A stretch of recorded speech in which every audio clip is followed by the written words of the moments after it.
Hello everyone, and thanks for stopping by my channel. I am Serge T, and in this video I'll be running down the top 10 moments from Monday Night Raw.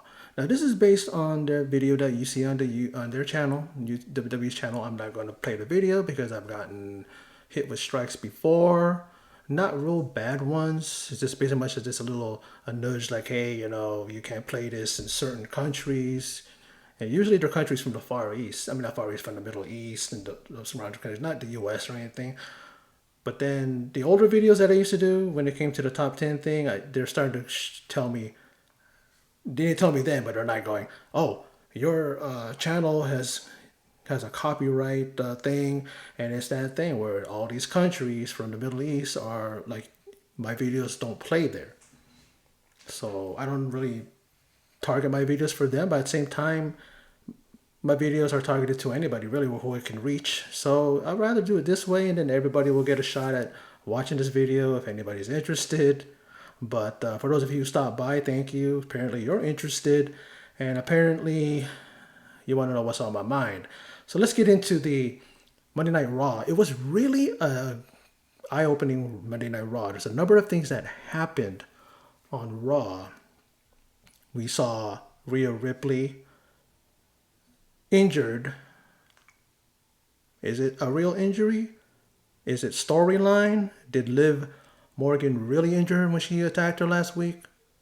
Or did she have an existing injury and this is a way to write Rhea off? And then we saw Sheamus return after 8 months, and he last wrestled in August of last year, and he beats Ivar. A very, very good match, a very good way to bring him back. And why not put him in the ring with Ivar? Of all people, holy crap. You imagine just looking at that on paper and you're like, man, I'll be there. Let me sit front row. But he beat him. Very physical match, like I said. And Sheamus was victorious. Congratulations to him. And then we had Triple H, something that a lot of us were anticipating. I was really anticipating the World Heavyweight, WWE title coming back. Cody being the champion, he would bring back the old school Winged Eagle, right? That hasn't happened yet. But Triple H is out there with that also familiar cloth covering something. We know it's a belt. It's shaped like a belt. There's two shapes there. We know it's the tag team, right? Adam Pearce is out there. Said, hey boss, you want us to bring out the champs? I thought they were going to present 2 sets and also give it to the, to A-Town Down, what do you call it? A-Town Down Under, whatever Grayson Waller and Austin Theory are called. But I guess they're going to do that on on Friday Night SmackDown. Okay. And so they present them, they call them out, Awesome Truth come out, and the Raw Tag Team titles are now known as the World Tag Team Championships, and Hunter gives it to them. Well, after a little bit of a comedy time with R-Truth. And who doesn't love when R-Truth does that? When he does his shtick, still thinking that Tommaso Ciampa is Triple H. He kept saying, you're not Triple H, it's Triple H himself. And Triple H, Paul Levesque is like kind of covering his mouth because he's about to bust out laughing. Probably one of those laughs that when remember back in the day when stuttering Goldust, and he kept trying to say something, and the Triple H is like this, and then he's laughing, and he's looking at, who was he with in the ring? It was hilarious, right? And, we see R-Truth, man, a lot of people are saying that his shtick is getting old. It's not getting old. It just continues to be funny because he knows how to do it. And he's got a great foil there with The Miz, and Miz playing along. And even The Miz had a look on his face like, what the what are you doing? That's Triple H. No, it's not. He said he called him Tommaso Ciampa. So I guess Shawn Michaels is Johnny Gargano. He's going to say that Johnny Gargano is in charge of NXT, right? Even after all this thing, right? Then they segued into the number one contenders match for the World Tag Team titles, right? And you see Tommaso Ciampa come out, and their ring gear is inspired by DX. He's wearing, Tommaso Ciampa's wearing the, what do you call it? The vest that looks like Triple H, right? And you see Johnny Gargano with the inspired DX inspired. It says DIY, but it's in the font for DX back in the day. Really not that far back. Not going back to the original, just like Triple H's Triple H and Shawn Michaels when they were DX only. It's kind of like that kind of font. Very lime green, very, very bright white in there and stuff. And they had a triple threat tag team match. You had the New Day in there and also the Creeds. It's kind of funny. Creed and then, Xavier Woods. His name in TNA was Consequences Creed. So it's kind of funny. Maybe not really, but, it's something that I popped in my head, But in the end, it was a very, very good match. Very, so what you expect from a tag team match, especially a triple threat one. And you see the DIY, they end up winning the match. And they're going to be facing the new tag team champions, the World Heavyweight Tag Team Champions now, the World Tag Team Champions, and Awesome Truth. And it's going to be a collision of Regeneration X. So are they going to be able to, what's the word? Oh, are they going to be able to get over this and still be friends after this match? Like that. I mean, they were both teams were excited. They're looking at each other smiling. Tommaso Ciampa's pointing at them and Miz pointing back at them. So it's going to be a fun match. Is it going to be a Backlash or is it going to be a next week? Who knows? I mean, we know that this coming Friday there is a title match, and that is Bayley being challenged by Naomi. So I don't know why, like I said on my last video, or the video before that, why are they wasting that match for Friday when they can do it on Backlash? I think that's a marquee match, maybe because you don't think it's a marquee match. I mean, you got Naomi in there, you got Bayley. It's going to be a great match. It's going to be a very, very, really good back and forth match. I mean, these two know each other. They're going to get a lot of good offensive moves out of these two, and it's going to be very athletic. Maybe a lot of high impact there. But we'll see. But also, is Uncle Howdy coming?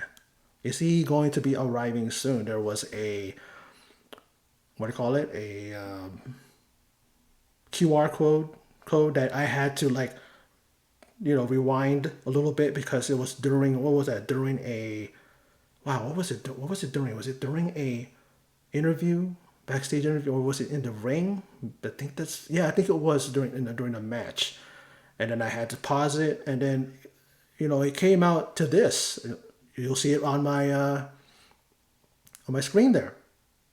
And it's basically just words that are starting to show or starting to come into frame. Now, this was Monday. I don't know if they're going to do it on NXT. I'm not covering that. Because like I've explained before why I don't watch NXT. And then Friday we're going to see probably a continue from Monday. But we'll see. But I'm excited because if those of you who saw the amazing documentary on Bray Wyatt, I'm sure there's no one that walked away from watching that without a tear in your eye. I teared up. It just goes to show that he had so much to give. But in his passing, and pretty much kind of passing the torch to his brother, now Bo Dallas is going to be launched into superstardom. I mean, he's been in WWE for a while before he got released, but he was Bo Dallas. He was in the B team with Curtis Axel. Very good team, fun to watch, but they weren't really taken seriously. So this guy was an NXT champion, Bo Dallas, and very, very serious. Very, he wasn't messing around when he was that character in NXT. And we'll see what happens with this. Is Alexa Bliss gonna join him? I've seen some titles and articles saying that it's the Wyatt Six coming, and that's going to be great. I know that believe Eric Young was going to be a part of that, and maybe they're bringing back Eric Rowan, you know, who's known as Eric the Red. But are we going to see him come back? Seeing this and knowing that something is coming, like we had with Bray Wyatt when the QR codes were coming up, follow the rabbit, and you open up a QR code, it takes you to an animation and all that stuff, and all this did was just take you to a thing that's pretty much was just letters beginning to show up. So I looked at it for some time now, and I still can't figure out what it says. So we'll see what happens with that. But now let's get into WWE's top 10. And number 10, they talked about it was a hot mess with Chelsea Green, a hot mess win with Chelsea Green and Piper Niven as he defeat Katana Chance and Kaden Carter. And we see in the final, what do you call that? The final, sequence there. Kaden Carter has Chelsea Green down, and then in comes Piper Niven with a splash, and then she pretty much all Chelsea Green had to do was just get on top, fold Kaden Carter over, and she got the pin. 1, 2, 3. I don't know, it's a rudimentary tag team. I love these 4 ladies, but it's like the women's division is like, if you're not Rhea Ripley, if you're not Bianca Belair, if you're not Damage Control, if you're not that, there's just like, why are you there? And I don't want to feel that way. It's like they should be featured too. That's why I'm always pushing for a secondary title. They got one in NXT. How come they can't have one in the main roster? Because Chelsea Green and Piper Niven on their own can be a part of that division, a mid-card division. Why not? I don't understand why they do that. But that was number 10. Then number 9, the Poisonous Duo. What does that mean? Well, Indy Hartwell finally embraced their evil side. The Poison Pixie seemingly has infected, the poison has infected Indy Hartwell, and you can kind of see her mouthing. I'm just paraphrasing, but she's like, I got it. I got what you want. I got what you want to be now. Let's be that. So now she embraced the dark side, I guess, and they could be known as the Poisonous Duo, or the Poison Pixies. How about that? But she did that. She did some little chicanery there, and they ended up pinning Ivy Nile and Maxine Dupree, right? And I love those girls too, but it's like someone has to win, someone has to lose. And again, another tag team match that was just like, I wish I could be more excited, because I really like these girls. I like the girls in the previous thing too. I want them to be, what's the word? I want them to be taken more seriously, but it's about the booking. It's about the creative. It's about how you present them. You can't just put them out there and then expect everybody to rah, I'll get, around them. They have to show something. Why do we want to invest our time in these women if it's like there's nothing there? There has to be something behind it. There is a way to salvage the tag team division in the women's, but it's going to take a bit. And I think Triple H can do that, but it's just a matter of the right writing, the right, the what do you call that? The booking, the creative, a reason why for us to really want to, cheer them and rah them. You know what I mean? Be behind them.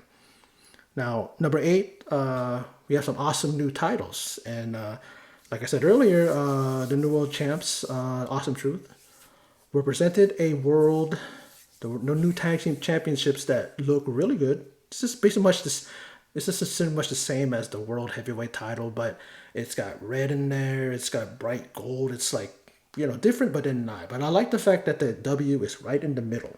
It's not obnoxious like this, like how can I make a W? It's not obnoxious like that on the belt, look at me, we're WWE. We get it, Vince. Vince is the one that's behind that. Oh, let's make it big, and oh my, look at the big W on the belt. Like, it's perfect right there. And then you got, all the other different design on it. It looks good, And just like it's been rumored, you got tag team titles. And what I liked about this is that it segued right into the tag team tournament. Well, the triple threat, triple threat tag team match. We'll talk about that later. But that's really great, and I'm glad, and I'm happy, just like what Triple H said there, happy for R-Truth that he got his moment in WrestleMania. And the guy has done so much. He deserves it. Why wouldn't he be someone that you want to root for and get that type of a moment? Because he never had a moment like that. The Miz did. He main evented WrestleMania against John Cena and actually beat John Cena. So why not give it to his partner, a guy that I'm sure he's really good friends with in real life?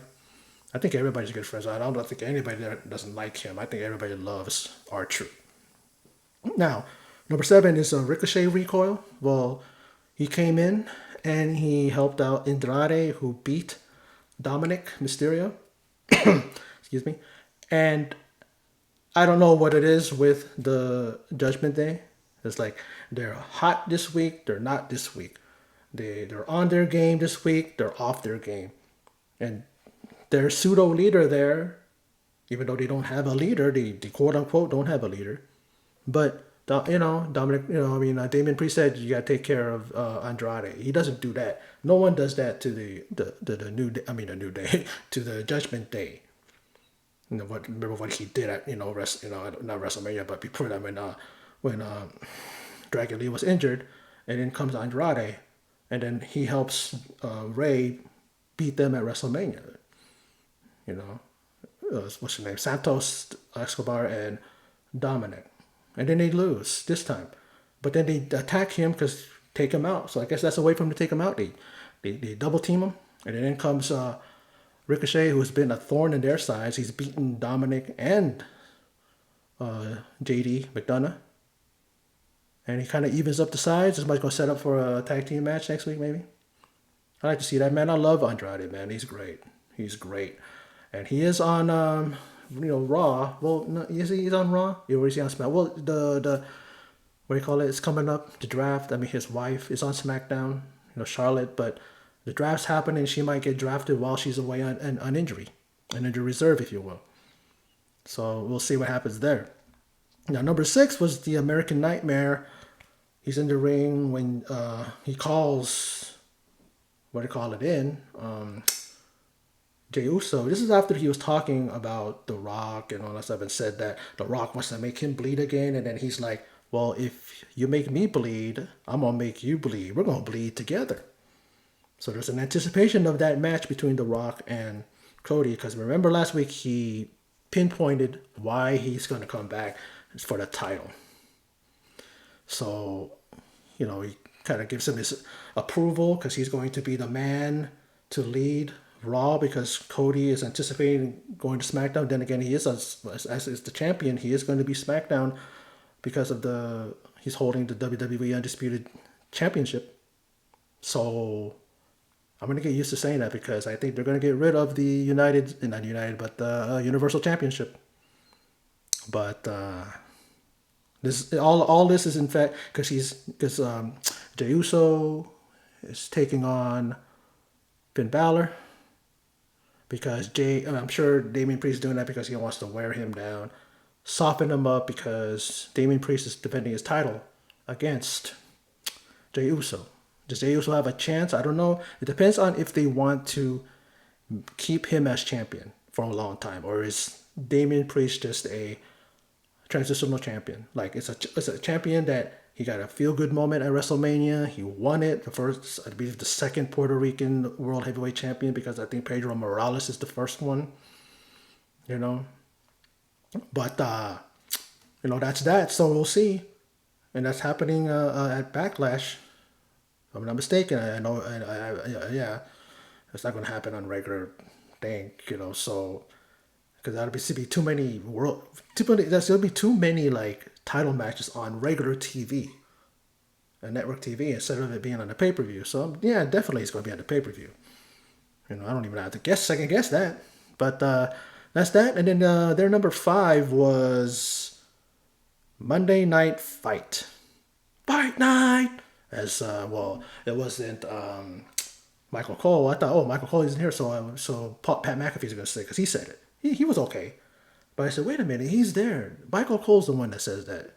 But I guess he said, okay, I'm gonna let you have it, Pat, but I think next week it's gonna be me. You know what I'm saying? So that's that. And he makes his triumphant return after 8 months. He last wrestled in August 2023, and he had a lot of neck issues. So I don't know if he had surgery or if he just rested it. But I mean, he's been out that long. It has to be. I mean, he's probably just needed to heal. It took him that long to heal. I don't know if they touched on it if he had surgery or not, but because I don't know if he would be able to come back that quickly, especially if you have surgery on your neck. I mean, yes, there are advancements in medical technology and all that stuff. I mean, look at Edge, look at Saraya, who is Paige in WWE.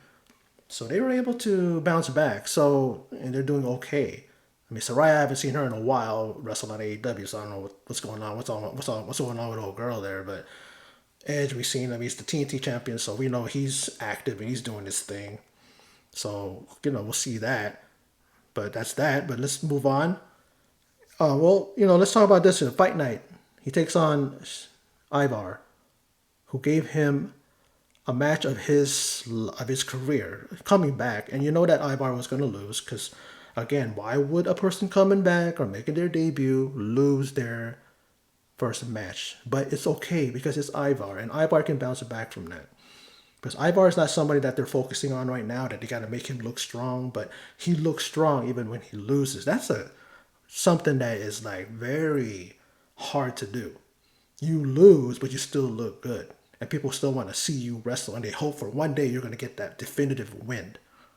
And that's when it happened. I mean, I seen footage of him taking on, I forget the guy's name, but it's like Ivar is someone who in NXT can be the man. He can be a future NXT champion. Because unfortunately it took Eric losing, I mean not losing, but Eric getting injured and being out for us to see the individual greatness of Ivar. I mean, these two, before they, became a tag team back in the Independence when they were there, they were like, singles wrestlers, and it was a tournament that they just put them together. And then, they were known as, what was that? The War Raiders, right? Rowan Hansen. And I believe they said that they didn't like each other at first, but then they just clicked, and then they're now good friends. Because if you watch their, suits, what I call Sarah Logan's, podcast with her husband, he's there. Ivar's there. Hansen's there. So, he gave it to him. He really, really he made, Sheamus earn his victory, and he did. Hit him with a really, really just stiff knee. I forgot what he calls it because it's a new name, a new move. And then, of course, he breaks out the whole, he does this. Instead of saying brogue, the crowd in Montreal were saying it in French.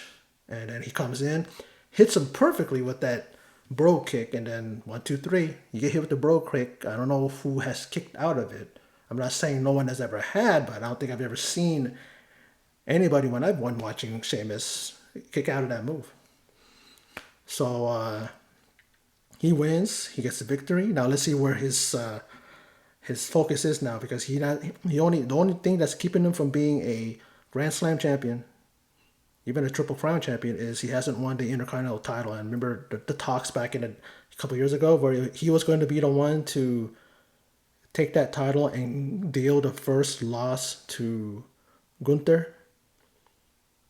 But Gunther, of course, lost to Sammy. We'll talk about that later. And, that's that. But it could have been Sheamus. But Sheamus probably still has his eye on the Intercontinental title. So we'll see. Especially, we'll see where he lands when it comes to the draft. If he can challenge for it, depending. Now, number 4, DIY. Next up. As Ciampa and Gargano, they meet in the middle. That's how they finished the match, and they pinned Xavier Woods. In the match, of course, that, like I said, that does include the Creeds. And they're able to get the pin and the victory, and they move on. They're looking eye to eye with the champs. They're all in Regeneration X. I love that. It's so funny. It's so great how they came up with that. And I'm sure Triple H is just, and of course, Sean too is probably like, they're like, God damn, that is so clever. That's so funny, man. You know, stuff like that. And they're probably backing that. I mean, they should do a full thing, man, where they're together as a thing and do shenanigans like DX did. It could even hook it up with Sean's, with what do you call it, with X Pac and with the other guys. You know, of course, he can't have Daddy Ass because he's with AEW, but you never know. But they move on and they are going to face Awesome Truth, and so the Regeneration X is going to collide. Can they survive? We'll see, folks. Can they survive this and still be Regeneration X? Excuse me. Now, number 3 is the Montreal Yeet Job. That's what they said. And kind of funny. We get it. Yeet. Everything yeet. I don't say no yeet. I say yes yeet. I say yeet. But main event Jey Uso, he defeats Finn Balor. He hits him with a spear and then connects with a Uso splash and gets the victory. Because why not? He's the challenger. You're not going to make the challenger look weak. Even if it's up against somebody who's amazing and is, that being Finn Balor. So, we'll see about that and how that match is going to go. It's going to be a great match, and I'm looking forward to the match between Damian Priest defending his World Heavyweight Championship against Jey Uso. Now, number 2 is Rhea Ripley. She vacates her title after the previous attack by Liv Morgan, who's on her, what you want to call, the revenge tour. She even has a shirt, does Liv, and she's up there on the rap after Rhea gave her speech and laid the title as they do, tradition. They lay it there, and she says she didn't want to do it. It breaks her heart. This is the one thing she cares about, the one thing that means anything to her. And before Liv came out, she said she looked intense and she looked scary. Like, it's like her hair was over her thing and she looks up and she's like, I warned the person that is going to have my championship that she's back. When she comes back, she's going to be back for blood. And I can't wait to see that, because it's like, how long is she going to be out? 6 months, 9 months, a few months, maybe. Who knows? It's not like it's an Achilles or an ACL or MCL, because those things, it takes a while. It also depends on the type of MCL or ACL, injury. Hers is her arm, and we'll see what happens. Liv is on the thing. She's like, when she comes out, and she's all like giddy and laughing and smiling, and she's like, Rhea's like, bring her on, let her go. They wouldn't, and then she went out the ring and got guards, security on her. And one guy gets a little too close, and then she headbutts him, and then, she is ready. She wants Liv right now. She wants to, in her grasp, she wants to choke the living you-know-what out of her for causing her injury, and now she has to relinquish the only thing that matters to her baby, and that is the Women's World Heavyweight Championship. But to me, people were booing Liv. I think Liv is going to slowly turn into a heel, because people love Mommy too much. They love Rhea too much. It's like they're not going to ever boo her. She's such a cool heel, and she's like a tweener. She's in between. She's not a babyface per se, but she gets babyface reactions being a heel. And why not? She's amazing.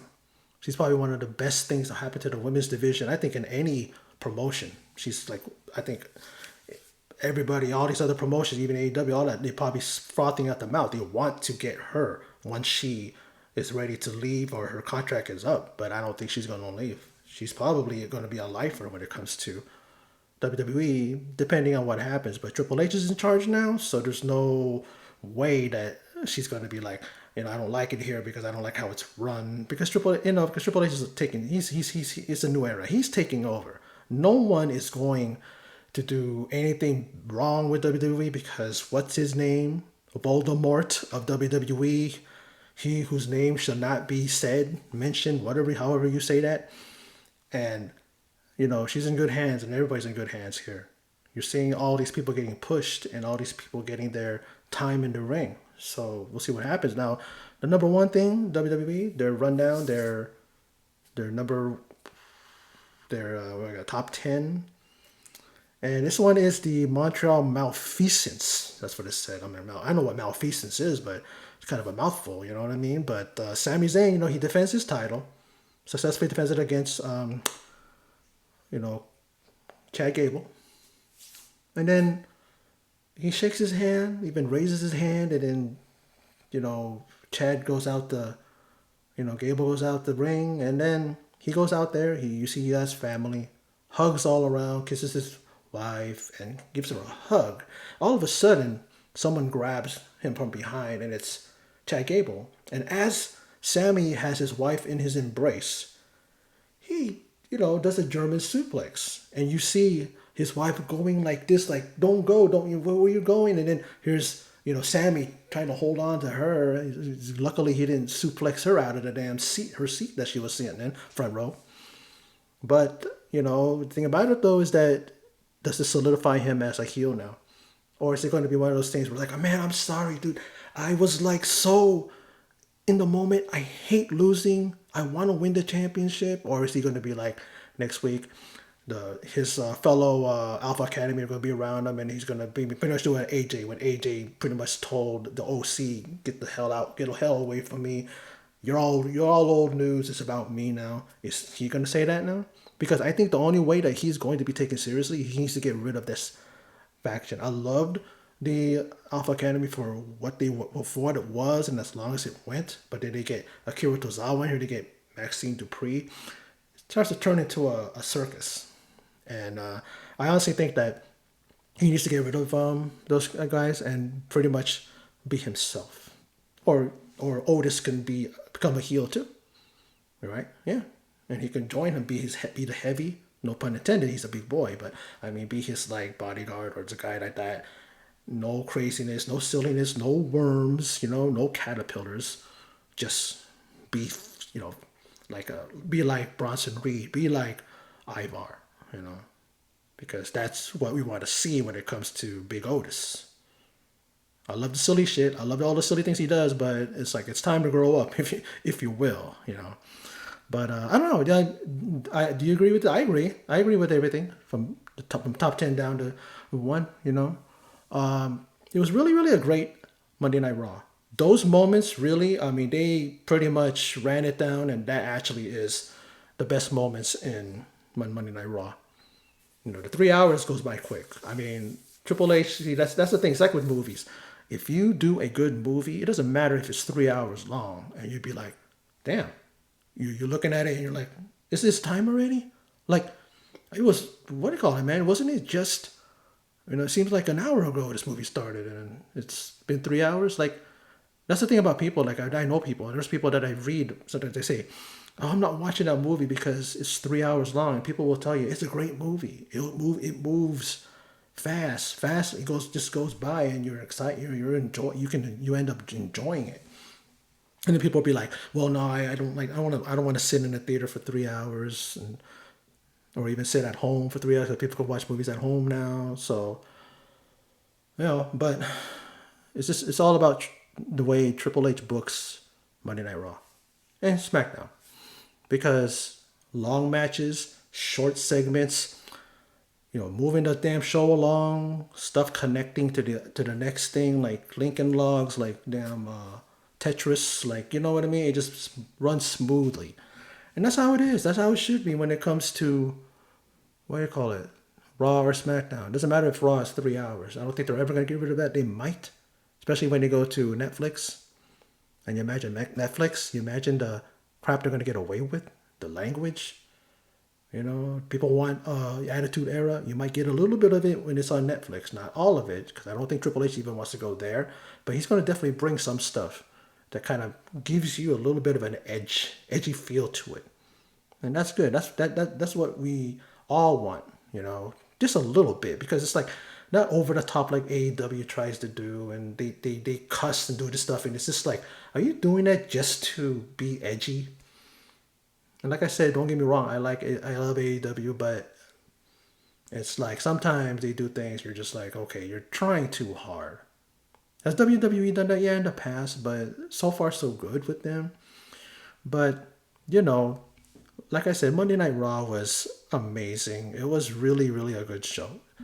The the things that happened, you're seeing storylines move along.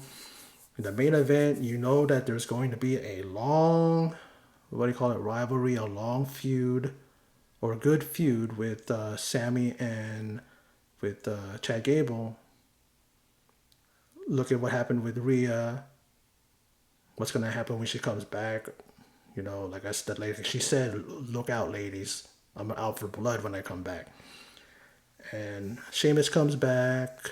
We have new tag team titles. Well, the tag team titles that they were like what 10 years ago, 15 years ago, the world tag team titles. That's amazing. That's great too because tired of looking at the big W, the red strap, Raw, big W and blue strap, or what was that, blue, right? I mean, it's enough already with that. It's like, let's get back to how it used to be. A new era, but they're bringing back the old feel, the old look of when it was great, when WWE was great. You know, and I'm pretty sure that on SmackDown they're going to do the same thing. The WWE tag team titles. We'll see with that. Hopefully, maybe it's going to be a different design.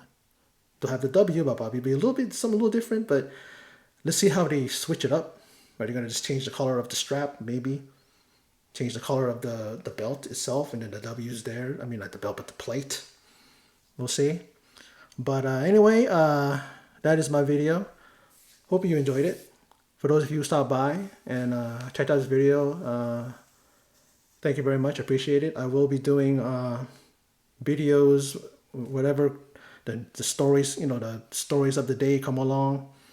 Sunday, I am going to do my weekend wrestling, where I will cover Raw, SmackDown, Dynamite, and any other kind of things. I might delve more into the items that, the moments, especially with the Rhea Ripley thing, and with, whatever happens on SmackDown, whatever happens on Dynamite, But I will be doing this thing as well, going over the show.